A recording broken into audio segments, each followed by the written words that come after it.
Oke, kita lanjutkan ya Bu ya diskusinya ya. Iya Pak. Masih semangat Ibu-ibu? Masih. Masih fokus Bu? Masih. Oke, saya pengen tahu nih masih fokus apa enggaknya. Ya, kalau misalkan nanti saya bilang nama hewan, Ibu menjawab jumlah kakinya. Paham Bu? Paham Pak. Oke, bisa dicoba ya. Iya.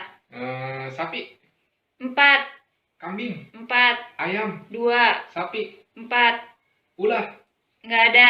Oke, berarti Ibu masih fokus ya. Makasih ya Bu ya. Tepuk tangan buat Ibu Bu.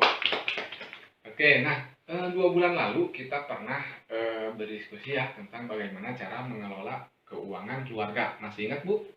Masih Pak. Masih ya. Nah sekarang kita akan berdiskusi tentang bagaimana cara mengelola keuangan untuk usaha ya Bu ya.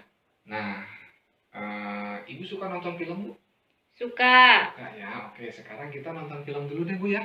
Sebelum ke pembahasan berikutnya. Untung ada pelatihan wirausaha. Dari situ, saya baru tahu bahwa untuk memulai usaha ada urutan langkah yang harus dijalani. Saya perlu mengumpulkan informasi yang berhubungan dengan ide usaha saya. Berdasarkan informasi tersebut, saya harus menilai bisa tidaknya usaha itu dijalankan. Ternyata, berjualan ikan matang lebih bagus peluangnya daripada jualan ikan segar. Saya putuskan untuk jualan ikan balado. Kata teman-teman arisan, ikan balado saya enak. Setelah itu, saya merencanakan keuangan usaha untuk memastikan usaha tersebut bisa memberi keuntungan. Agar dagangan laku, saya juga merencanakan pemasarannya. Dengan menjalani langkah-langkah tersebut, usaha saya mulai berkembang dan mulai dapat pelanggan tetap. Setiap hari setelah dagangan habis, saya langsung belanja keperluan keluarga dan keperluan dagang untuk esok hari. Tapi, uang untuk beli ikan dan bumbu sering tidak cukup. Lama-lama, jualan saya berkurang. Juga keuntungannya. Kenapa jadi begini? Untung saya diingatkan untuk menyisihkan dan memisahkan uang buat modal usaha esok hari. Dan sisanya baru untuk membeli kebutuhan keluarga.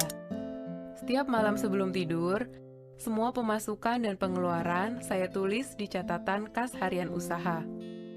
Tiap akhir bulan, saya isi buku arus kas, yaitu catatan total pemasukan dan pengeluaran bulanan untuk 1 tahun penuh. Dengan cara ini, saya bisa langsung tahu usaha saya tumbuh, mandek, atau malah menciut. Oke, sudah kita simak bareng-bareng ya Bu ya. Nah, di sini ada pertanyaan. Nah, siap Ibu-Ibu Bu? Iya. Siap ya. Yang bisa jawab nanti dapat hadiah Bu. Hadiahnya umroh.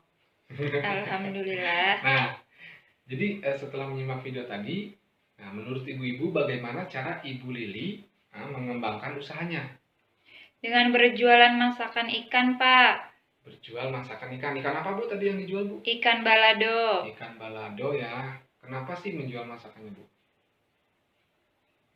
Karena tadi enak katanya Bu ya, masakan Ibu Lili itu. Terus terima kasih ya Bu ya jawabannya ya. Nah, terus ada lagi Bu? Mengontrol keuangan. Mengontrol keuangan. Dengan cara apa Bu mengontrol keuangannya Bu? Membuat catatan keuangan usaha. Oke, berarti mengontrol keuangan dengan membuat catatan kas usaha ya. Iya. Oke, terima kasih ya Bu jawabannya ya. Oke, nah selanjutnya masalah apa yang dihadapi Ibu Lili ketika menjalani usahanya? Apa Bu? Ibu Lili bingung Pak. Ibu Lili bingung. Bingung kenapa Bu? Uangnya selalu tidak cukup. Uangnya selalu tidak cukup. Oke, terima kasih ya Bu jawabannya ya. Nah, jadi memang betul Ibu Lili merasa kebingungan ya Bu ya. Karena setiap mau beli bahan baku gitu ya, uangnya selalu tidak cukup ya untuk untuk usaha. Nah, jadi begitu Bu.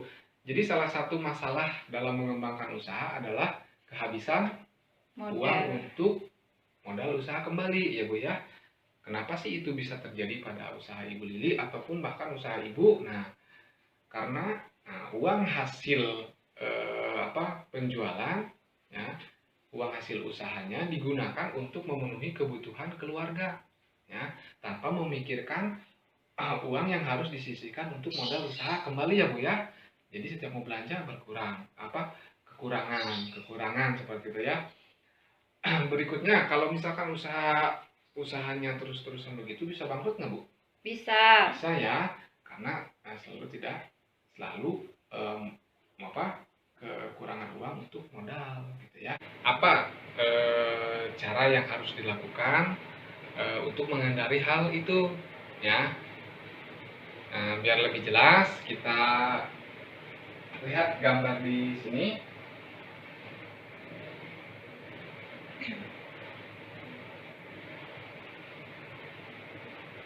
Masih semangat Ibu-ibu? Masih, Pak. Terima kasih.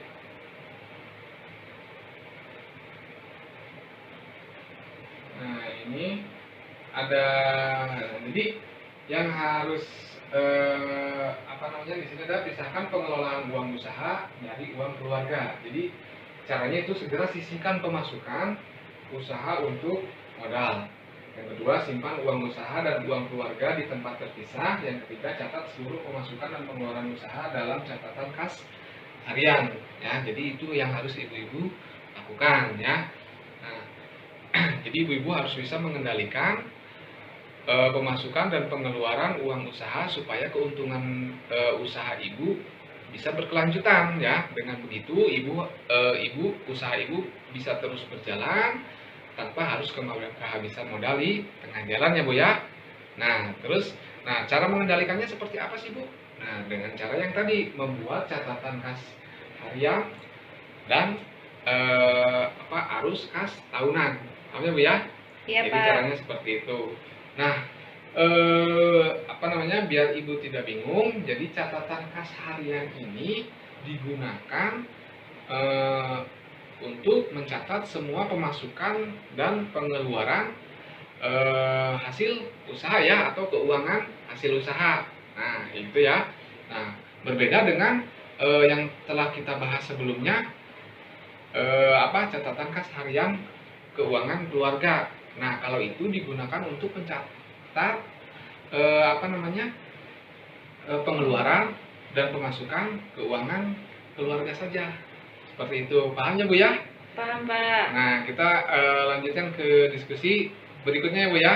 Oke, masih semangat Bu? Masih. Terima kasih buat ibu-ibu ya.